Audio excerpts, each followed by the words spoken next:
बातमी इंद्रायणी नदी संदर्भातली। वारकरी संप्रदायाची श्रद्धास्थान असणारी इंद्रायणी नदी 5व्या दिवशी सुद्धा फेसाळलेली आहे।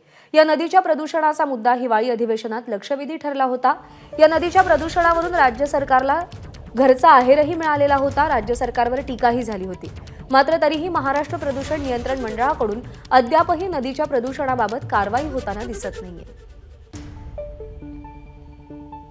नाझीम मुल्ला आपले प्रतिनिधी सध्या आपल्या सोबत आहेत। नाझीम, दिवसेंदिवस परिस्थिती सुधारायची तर ती बिघडताना दिसतेय। आजही इंद्रायणीमध्ये फेसच दिसतोय। काहीच कारवाई का केली जात नाही, काही पावलं का उचलली जात नाहीये? गेली 7 वर्ष झाले हा प्रश्न उद्भवलेला आहे। वेळोवेळी स्थानिक ग्रामस्थांनी असेल किंवा वारकरी संप्रदायांनी राज्य सरकारच्या निदर्शनास सुद्धा ही बाब आणून दिलेली आहे। इतकंच नव्हे तर आत्ताच्या हिवाळी अधिवेशनामध्ये सत्ताधारी आमदारांनी थेट राज्य सरकारलाच यावरती धारेवरती धरलं होतं। तरी सुद्धा अद्याप महाराष्ट्र प्रदूषण नियंत्रण मंडळाला जाग आलेली नाहीये। कुंभकर्णासारखं हे महाराष्ट्र प्रदूषण नियंत्रण मंडळ झोपल्याच्या अवस्थेत आपल्याला पाहायला मिळत आहे।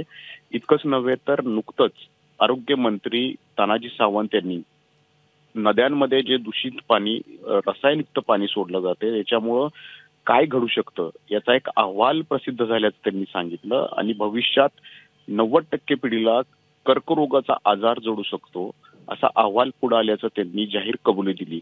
इतकं झाल्यानंतर सुद्धा अद्याप राज्य सरकारचे जे काही विभाग याच्याशी निगडीत आहेत ते यावरती पावलं उचलत नाहीयेत।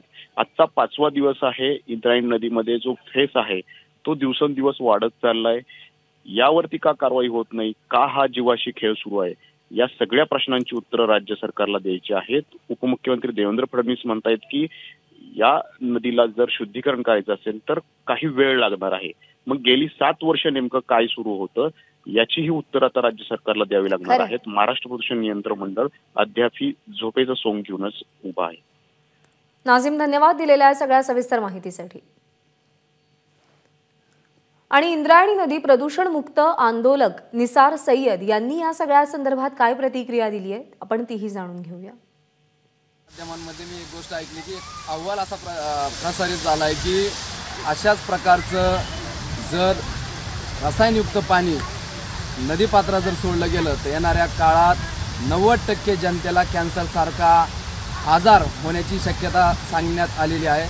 व तसेच आमचे सन्माननीय महाराष्ट्र राज्याचे उपमुख्यमंत्री देवेंद्रजी फडणवीस साहेब स्वतः बोलले की या गोष्टीला वेळ लागेल।